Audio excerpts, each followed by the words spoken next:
Morning, all. I'm doing something a little different. I'm starting off my day with an entertainment guy video. I want to talk about SummerSlam a bit. There were two matches I watched last night, and they went a way that in one case I thought, yeah, that's the right decision, and in the other I'm like, okay. So talk about the women's match first. So you have Charlotte, Bianca, and Asuka against each other.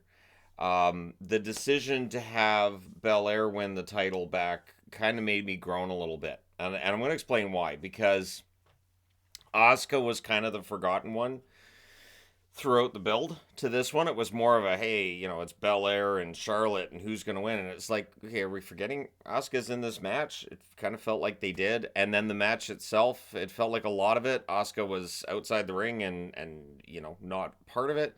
Um, However, when it was clear that Io Sky was coming out and she was going to cash in, two things happened. One, I got kind of excited to watch what was going to happen next. And two, a very dead crowd finally woke up.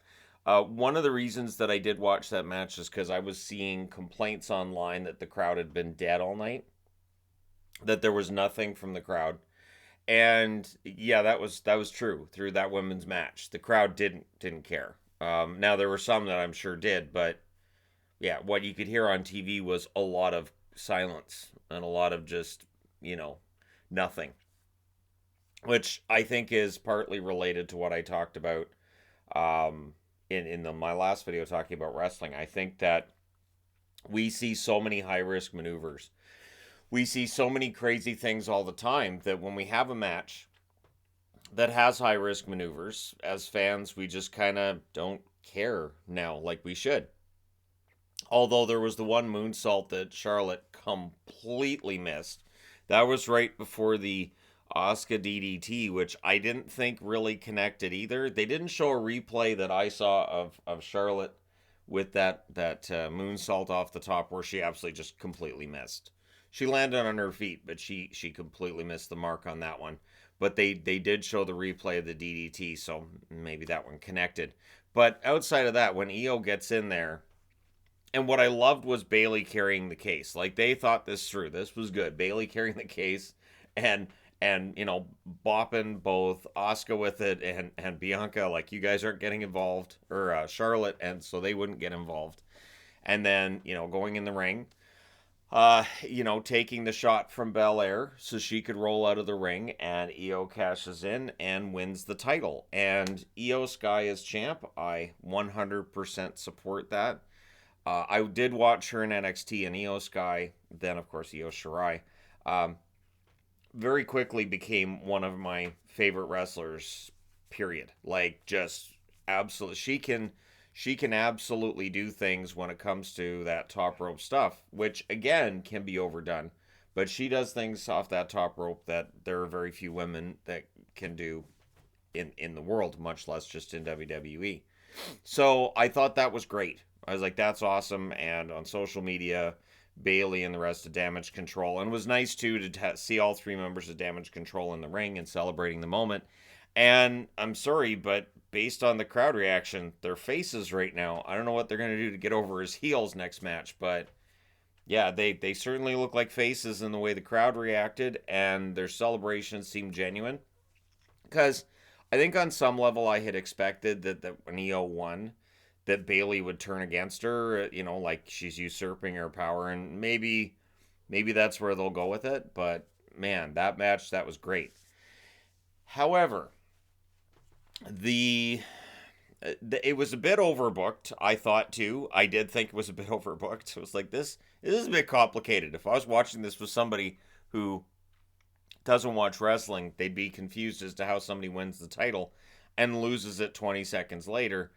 But then in the main event, you had Roman Reigns versus Jey Uso. Now, I didn't think Jey was going to beat Roman, and I think the way they should have gone is Roman beating Jey, and they could have made it where Roman got a lot of heat off of it. I am so tired of every Roman Reigns title match involving the bloodline drama, and I understand that it's the best storyline they've had in years, but it's time. It's time to do something else.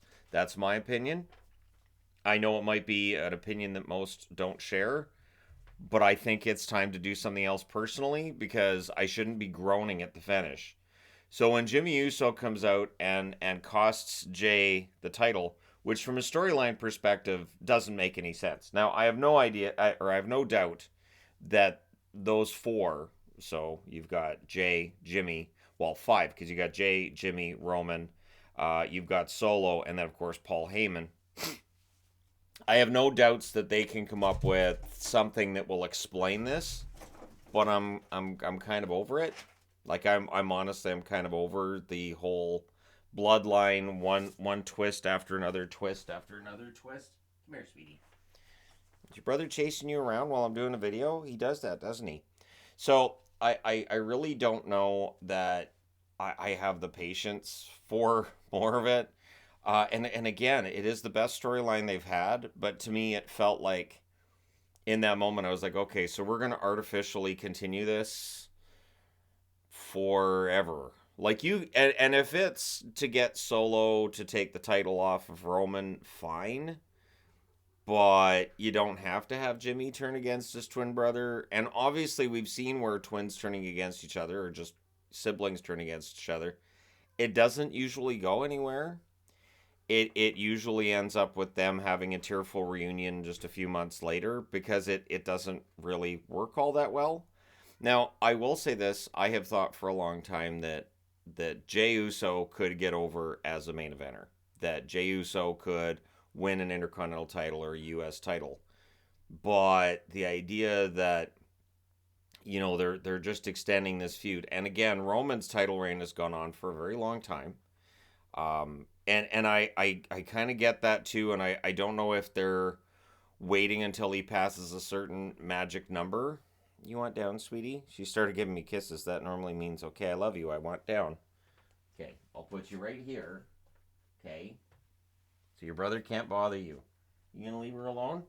Anyways, so I don't know.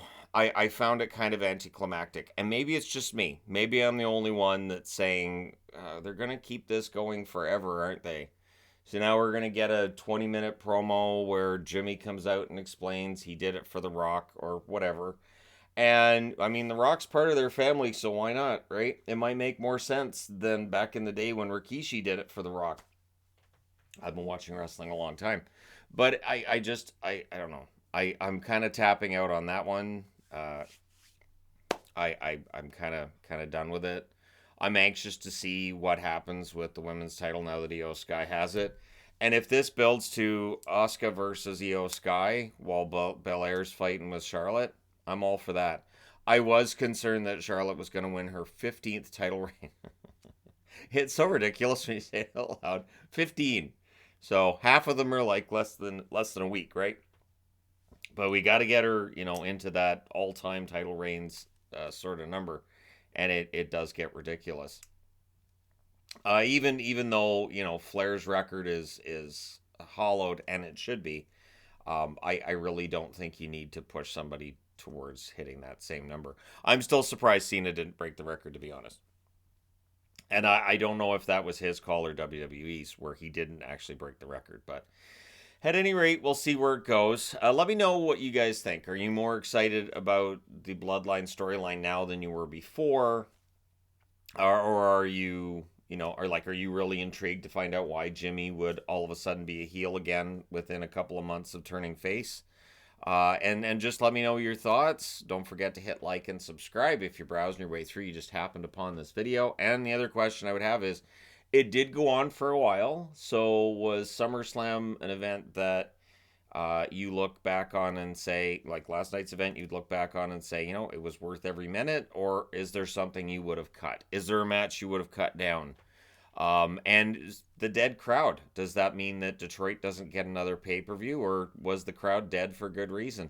Let me know your thoughts. Do hit like and subscribe if you're browsing your way through. You just happened upon this video. And hey, thank you guys so much for watching, for all your support. I will talk to you again soon.